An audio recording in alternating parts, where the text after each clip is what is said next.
პირადად ჩემთვის ეს არის განვითარების შეწყვეტა. უვიზო რეჟიმის შეჩერების საფრთხეს მოქალაქეებში პანიკა მოჰყვა, სწავლა საზღვარგარეთ, მონატრებული მეგობრების და მშობლების მონახულება ევროპაში, ხანმოკლე დასვენებები უცხოეთში. ეს ყველაფერი შესაძლოა ძალიან მალე წარსულად იქცეს. მიზეზი ივანიშვილის პარტიაა. იმის გამო, რომ ევროკავშირთან ურთიერთობები უკიდურეს ნიშნულამდე მიიყვანეს, არ არის გამორიცხული, რომ საქართველოს მოქალაქეებისთვის უვიზო მიმოსვლა გაუქმდეს. ეს არის ქართველი ხალხის მონოპოვარი და დარწმუნებული ვარ, რომ ქართველი ხალხი გააკეთებს ყველაფერს, რომ ეს შეინარჩუნოს. სამწუხაროდ ჩვენ ახალგაზრდებს აღარ იქნებათ იმის შესაძლებლობა, რომ განვითარდნენ, გაიცნონ თავის თანატოლების საერთაშორისო დონეზე და ვერ ისწავლონი. იქ რჩებათ განცდა, რომ ამ ქართველი ხალხის მონოპოვარს ახლა ცდილობს, რომ საფრთხე შეუქმნას ქართულმა ოცნებამ. პირდაპირ გზით კი, ყველაფერს აკეთებს იმისთვის, რომ ეს გზა გადაუკეტოს, იმისთვის, რომ როგორც წეგამ თქვი, შეუწყვეტოს განვითარება და როდესაც ადამიანი ვერ ვითარდება, მერე მათზე манипуლირება ძალიან მარტივი ხდება. უკვე წლებია ხალხი უვიზო მიმოსვლით აქტიურად სარგებლობს. ახალგაზრდები დადიან სასწავლებლად, პაციენტები სამკურნალოდ, თუმცა ახლა ოცნების დასავლეთთან ჩამოშორების გამო არ არის გამორიცხული, რომ ევროპაში მოგზაურობისთვის ხალხს ისევ გრძელ რიგში დგომა მოუწიოს. ვინც ევროპის სიკეთეები კარგად იცის, ამბობენ, რომ არალეგიტიმურ ხელისუფლებას არ მისცემენ შანსს ქვეყანა რუსეთს ჩააბაროს.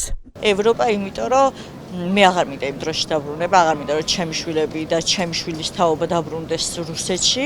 ხარ ვარ ძალიან დიდი, მე გამოვიარე ის და არ მინდა ეს არ მინდა. ევროპა მისჩევნია, იმიტომ რომ ბევრად თავისუფალია, განვითარებულია, თავისუფლება მინდა და არ მინდა იმ ეპოქაში დაბრუნება, სადაც ვიყავით და ვცხოვრობდით.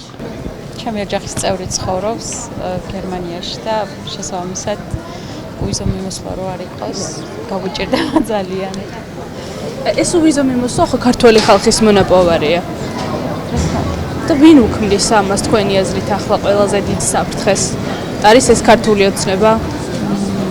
ყველა ერთად ვართ ჩემი აზრით დამნაშავე ამ ყველაფერში.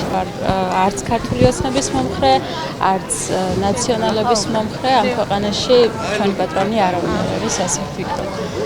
ხალხი სრულ პანიკაშია. თბილისის საერთაშორისო აეროპორტიდან დღეს მოქალაქეები ივანიშვილის ხელისუფლებას ბრძოლის ახალ ეტაპს უანონსებენ. ამბობენ, რომ არ დათმობენ იმას, რაც საკუთარი ძალით მოიპოვეს. ამიტომ ხალხი მზადაა უნიკალური მონოპოვარი, უვიზო მიმოსვლა ყველაფრის ფასად დაიცვან. ვერ ვიმოგზაურებ, ვერ მოვინახულებ ჩემს მეგობრებს თუ ნათესავებს ევროპაში, ვინც არიან. მე თვითონაც ბევრი დაბრკოლება მექნება, როცა დამჭირდება წასვლა. ევროპა არის შესაძლებლობები, რუსეთი არის ჭაობი. მარტივად. ევროპა არის მომავალი, რა ვიცი, ყველაფერი კარგი. ძალიან თვალსაჩინო არის ეს ყოველთვის. როცა შეხედავ, ევროპაში არის ყველაფერი განვითარება და ადამიანზე მორგებული ცხოვრება და რუსეთში არის პირიქით. იმ შემთხვევაში, თუ ივანიშვილის გუნდი საქართველოს მოქალაქეებს საკუთარ მონოპოვარს, ვიზა ლიბერალიზაციას დააკარგინებს, ხალხისგან ივანიშვილის გუნდი დიდ გაკვეთილს მიიღებს.